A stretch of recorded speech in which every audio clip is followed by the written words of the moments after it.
Ein herzliches Servus bei Persönlichkeitsentwicklung auf Borisch. Mein Name ist Sonja Rupp.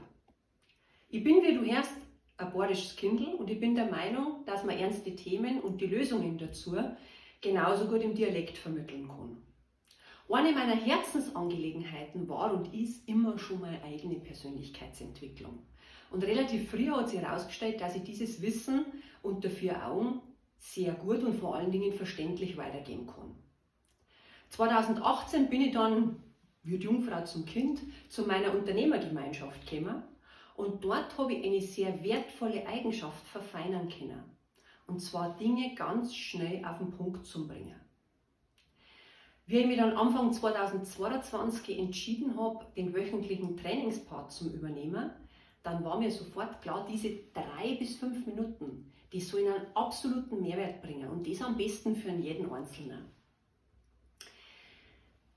Aufgrund meiner Passion für die Schauspielerei und auch einer kabarettistischen Ader, verbunden aber vor allen Dingen mit dem Mehrwert, was kannst du denn ganz konkret in der Situation jetzt tun, haben diese Clips mittlerweile bei meinem Unternehmer Kultstatus.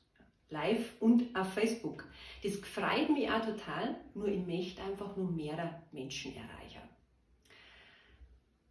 Ich packe die ernsten Themen, die jeder von uns so täglich hat, charmant witzig ein, sodass du sofort erkennen kannst, was trifft denn bei dir zu und vor allen Dingen, was kannst du jetzt ganz konkret in der Situation auch tun. Dir als Zuschauer und Zuschauerin wünsche ich jetzt nicht nur den einen oder anderen Lacher, sondern wertvolle Erkenntnisse und vor allen Dingen, jetzt kommt das Wichtigste, mit dem Mut auch ins Handeln zu kommen. Weil Wissen allein bringt nichts und Mut wird immer belohnt. Sonja Rupp, Persönlichkeitsentwicklung auf Borisch.